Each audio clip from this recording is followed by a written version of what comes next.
नमस्कार 5 minute story में आप सभी का बहुत बहुत स्वागत है। और ये छोटा सा बच्चा देखिए कैसे जगन्नाथपुरी में पेन बेच रहा है, लेकिन फिर भी बहुत अच्छी बात है कि भीख नहीं मांग रहा है, एटलीस्ट पेन बेच रहा है। आप मुझे तो रोज़ ही देखते रहते हैं। जगन्नाथपुरी के दर्शन कीजिए। मैं एयरपोर्ट के लिए दिल्ली के लिए निकल चुकी हूँ। अब मैं यहाँ से भुवनेश्वर जाऊँगी, वहाँ से मेरी फ़्लाइट है और मैं दिल्ली प्रस्थान करूँगी। लेकिन बीच में एक मज़ेदार कहानी सुनाती हूँ। एक आदमी था, वो रोज़ मंदिर जाता था, भगवान से कुछ कुछ मांगता था, लेकिन उसे कुछ नहीं मिल रहा था।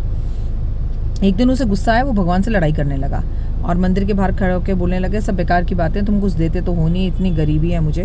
तो वहीं पर पास में एक ब्राह्मण जो थे, वो उसे रोज़ मंदिर आता हुआ देखते थे, वो गुरु थे उसके, उन्हें अपना गुरु मानता था, गुरु जी कह के रोज़ प्रणाम करता था। तो उन्होंने बोला, भाई तू परेशान क्यों है? तो बोला, मैं परेशान नहीं हूँ, मुझे जो चाहिए भगवान मुझे नहीं दे रहे। तो उसने कहा, अच्छा तुम मुझे बताओ तुम्हें क्या चाहिए, शायद मैं तुम्हें दे पाऊँ और मैं तुम्हारी बात भगवान तक पहुँचा पाऊँ। तो बोला, मुझे बहुत सारा पैसा चाहिए, मतलब खाना मिल जाए और 2 वक्त की रोटी मिल जाए और मुझे कभी पैसे की कोई कमी ना हो, इतना पैसा चाहिए। तो बोले, अच्छा ठीक है, मैं तुम्हें एक मोमबत्ती देता हूँ। उन्होंने उसको 4 मोमबत्तियाँ दी, ठीक है। बोले, ये एक मोमबत्ती जलाना और जला के पूरब की तरफ जाना, जहाँ ये मोमबत्ती बुझ जाए वहाँ पर जो तेरा पैर दायां या बायां आगे हो, उसी ज़मीन को खोदना शुरू करना, इतना धन मिलेगा कि तेरा जीवन पर्याप्त मात्रा से चलेगा। अच्छा, दूसरी मोमबत्ती तू पूरब से पश्चिम की तरफ लेके जाना, जब तेरे को धन कम लगे वहाँ पे भी खोद लेना, वहाँ जलाना, बुझेगी तो वो भी धन ले लेना। और तीसरी तू जो है उत्तर की तरफ लेके जाना, वहाँ पे भी खुदाई करना, जहाँ मोमबत्ती जलकर बुझ जाए वहाँ से ले लेना। लेकिन तू कभी भी गलती से चौथी मोमबत्ती ना जलाना, ना दक्षिण की तरफ जाना, वरना तू बहुत पछताएगा। तो बोलता है, ठीक है गुरुजी। वो जो है सबसे पहले मोमबत्ती जलाता है, पूरब दिशा की तरफ चलता जाता है। जहाँ पर भी मोमबत्ती बुझती है उसका सीधा दायां पैर आगे होता है। वो क्या करता है, उस जगह को खुदाई करता है, तो उसको एक कलश मिलता है, उसमें बहुत सारी अशर्फियाँ होती हैं। वो बड़ा खुश हो जाता है, वो कहता है इससे तो जीवन बहुत प्राप्त से चल जाएगा। लेकिन भगवान ने तो सुना नहीं, गुरु ने सुन लिया। गुरु की बात सच हुई। एक बार मैं फिर भी पश्चिम दिशा की तरफ जाके देखता हूँ, मोमबत्ती जलाता है, पश्चिम में जाता है, मोमबत्ती बुझ जाती है, उसे वहाँ एक मटका मिलता है जिसमें चांदी की अशर्फियाँ होती हैं। वो कहता है मैं उत्तर की तरफ भी जाऊँगा, लालच, वो उत्तर की तरफ भी जाता है, मोमबत्ती जलाता है, वहाँ पर उसे बहुत सारे मोती और बहुत सारे हीरे मिलते हैं। वो बड़ा खुश होता है, उत्तर कुबेर की दिशा है ना, तो वहाँ हीरे मिलते हैं उसे।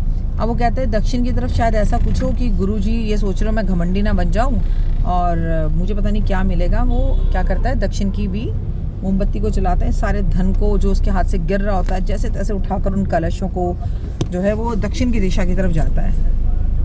वो देखता है वहाँ एक दरवाज़ा होता है, उसे खोलता है, अंदर जाता है। फिर एक दरवाज़ा होता है, कहता है यहाँ तो मुझे कोई बड़ा खजाना ही मिलेगा।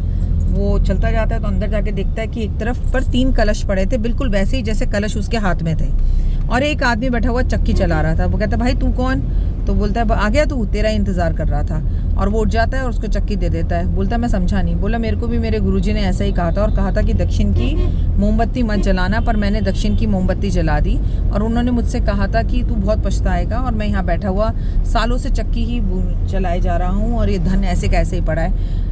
तो बोले, फिर मैंने अपने गुरुजी से दिन रात माफ़ियाँ मांगी तो गुरुजी ने को दया आ गई। गुरु ने कहा, ठीक है, जिस दिन कोई भी तुझसे बड़ा लालची आएगा उस दिन तू आज़ाद हो जाएगा और वो यहाँ कैद होगा। अब तू मुझसे बड़ा लालची है, अब यहाँ बैठ और चक्की चला, मैं तो वर्षों से यहाँ बैठा हुआ हूँ। और वो अपने तीनों कलश उठाता है और वहाँ से निकल जाता है। कहानी कैसी लगी कमेंट्स में ज़रूर बताइएगा। अर्थात आपको जो भगवान नहीं दे सकता वो आपके गुरु दे सकते हैं, लेकिन दूसरा, अगर गुरु से भी किसी भी चीज़ का लालच करोगे और अति से अधिक मांगोगे तो पाया हुआ भी खो दोगे।